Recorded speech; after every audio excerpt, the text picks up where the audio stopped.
Shalom dan selamat pagi kepada saudara-saudari yang dikasihi oleh Yesus Kristus.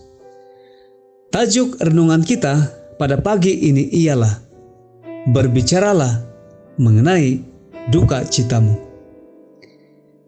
Ayat kunci terdapat dalam Ayub 10 ayat 1 yang berbunyi, Aku bosan dengan hidupku, aku hendak melampiaskan keluhanku.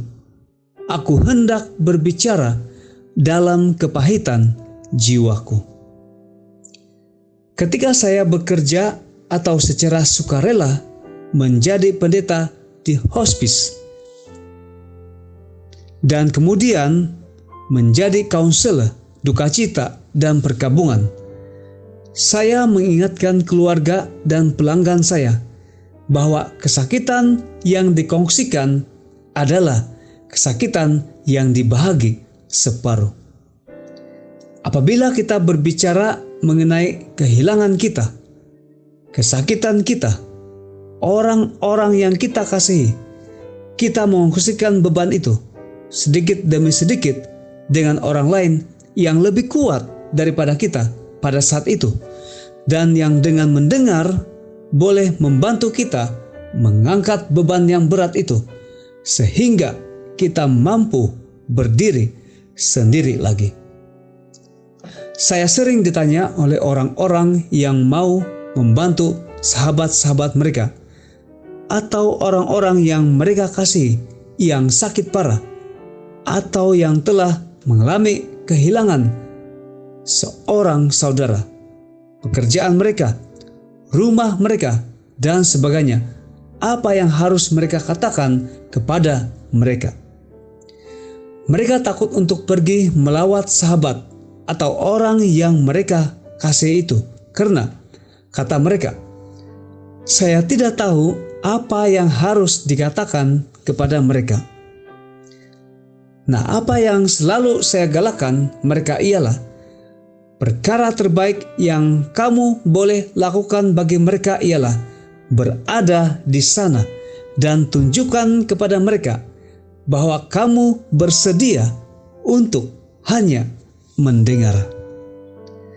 Dalam berbicara mengenai the inner world of grief, Elizabeth Kubler-Ross mendorong mereka yang sedang berkabung untuk berbicara mengenai kesedihan mereka dan bercerita mengenai kehilangan mereka atau mengenai orang yang mereka kasih yang tidak lagi bersama mereka. Bercerita mengenainya memainkan peranan yang penting dalam proses penyembuhan. Ini membantu untuk menghilangkan stres disebabkan oleh jumlah kesakitan yang besar dalam cerita kita. Apabila kita kongsikan cerita itu, kita mengusir kesakitan itu, karena kesedihan yang dikongsikan adalah kesakitan yang dibahagi separuh. Bildad, sahabat Ayub, mempunyai banyak perkara yang salah mengenai Ayub dan juga mengenai Tuhan. Tetapi ada satu perkara yang dia lakukan dengan betul, yaitu kata-katanya. Dia masih akan memenuhi mulutmu dengan tawa dan bibirmu dengan sorak-sorai. Ayub 8 ayat 21. Alangkah luar biasanya janji ini. Yakinlah bahwa akan ada masa di mana sahabat-sahabatmu atau orang-orang yang kamu kasih bersedia untuk mendengar kata-kata dorongan dan harapan. Dan mereka akan menghargaimu karena mengingatkan mereka bahwa kematian itu bukanlah selama-lamanya, bahwa duka cita dan kesakitan itu bukanlah abadi. Itulah sebabnya mengapa Yesus telah datang ke dunia ini, supaya suatu hari nanti kematian, kesakitan, dan penderitaan akan berakhir selama-lamanya. Bapa, terima kasih karena walaupun kami mengalami kesakitan dalam hidup ini, ia akan berakhir apabila Yesus datang nanti. Semoga Dia akan datang segera supaya kami boleh menikmati damai sejahtera dan kebahagiaan yang Engkau maksudkan dari awalnya. Sekian renungan kita pada pagi ini. Tuhan memberkati. Mari kita berdoa. Terima kasih Bapa atas firman-Mu yang begitu baik sekali. Mengajar kami untuk meluahkan penderitaan atau keperitan kami kepada orang lain yang lebih kuat, sehingga beban kami dapat diangkat. Begitu juga teman-teman yang mungkin meluahkannya itu kepada kami. Kiranya kami diberi tuntunan kebijaksanaan bagaimana kami boleh mengangkat beban mereka, sehingga mereka merasa kekuatan itu dan mereka mendapat kelepasan ataupun kekuatan daripada masalah yang mereka hadapi.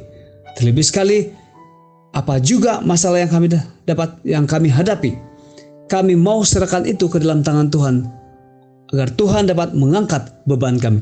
Terima kasih karena kematian Yesus di kayu salib memberikan kami pengharapan bahwa apabila Yesus datang kali kedua nanti, kami semua diangkat, diubahkan menjadi badan yang tidak binasa, dan kami tidak lagi melalui kesedihan, keperitan di dalam kehidupan kami, tetapi kami tinggal dengan bahagia, dengan senang bersama Bapa di sorga. Terima kasih atas kebaikan-Mu, kasih-Mu, dan atas firman-Mu yang kami dengar pada pagi ini. Kiranya semua ini menjadi kekuatan dan berkat bagi semua kami yang mendengarnya. Kami serahkan doa ini dalam tangan Tuhan yang berkuasa. Kami berdoa dalam nama Tuhan Yesus yang menjadi juru selamat kami semua. Amin.